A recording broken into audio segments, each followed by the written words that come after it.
how many first language speakers are there of Korean compared to French? That's a great question.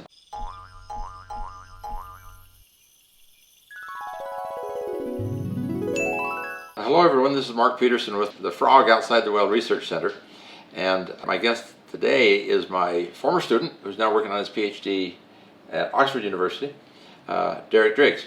Good to be here. I'm happy to be with you. You've been on vacation here in your home area of Utah for a while. Yep. And you're going back to Oxford in the fall. Yep. Where are you on your PhD? How much more time do you have? So I probably don't want to talk about how much more time I have. You just started your I've got PhD. I've got a little bit under my belt now. So. And you're in linguistics. Yep. Yes. And Derek has remarkable Korean language abilities. When we read some literature in my classes, every now and again I'd find a word that nobody knew. And I'd say, does anybody know this word? Nobody knows that word. Derek knows the word. He's got an incredible vocabulary. So you're in the right field to do linguistics. Well, thank you. I definitely enjoy it. So. You were thinking about history maybe, but you decided on I was linguistics. thinking about all sorts of things, but thankfully Dr. Peterson sort of helped guide me. I didn't even know I was going to academics until you sort of helped talk me through things, and so it's important to have a good mentor, that's for sure. Well, I didn't know if history was better or linguistics. I thought linguistics might be, but I wasn't sure, and I recommended you to Oxford where they have good programs in both linguistics and history. Since you're in linguistics, the topic of the discussion today I want to talk about is Korean as a world language. Excellent. And the point I want to make about Korean as a world language, very simply put, is that most people in the world don't realize how important Korean is as a world language. Right. And my favorite comparison to illustrate this point is to ask the question of how many first language speakers are there of Korean compared to French? That's a great question. And most people don't know, right, but you can Google it. And here's a page of languages of the world, and number one, of course, is Chinese. Right. There are more speakers of Chinese than anybody else. English is number two. This is first language speakers. The second language speakers are going to be a whole bunch more. Spanish is 3, Arabic is 4, Bengali and Hindi are 5 and 6.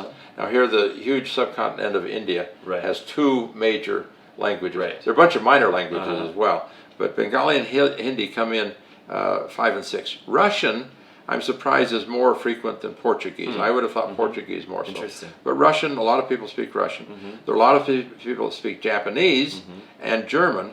Now this list has Wu Chinese separated off from Mandarin. Okay. And then we've got Javanese.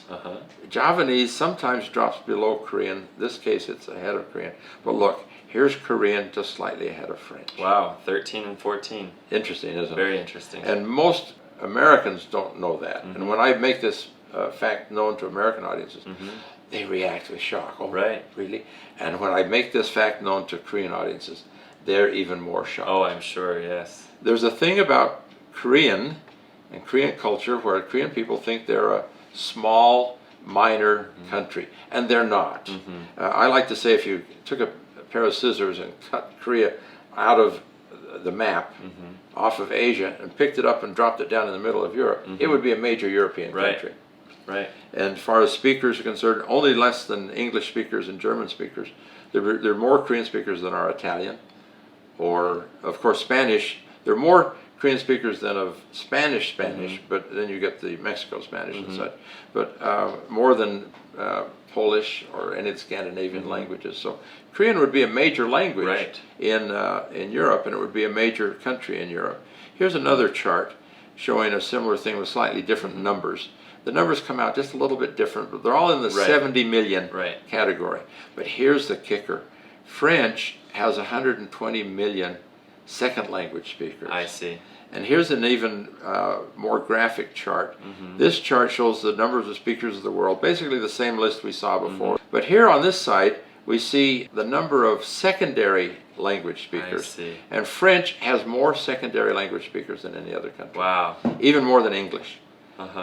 Look, 3 times as many first language speakers are second language speakers of French. Wow. So that distorts things just a little bit, but first language speakers, here on this chart, French, the dark color here is the 75 million, and here's Korean down here. This is a nice map of Korean here, isn't it? with the Right. Yes. the Olympic map with the right. the silhouette of the Hanbando, because we're talking about all of the Korean, All the Korean speakers, speakers. north and south.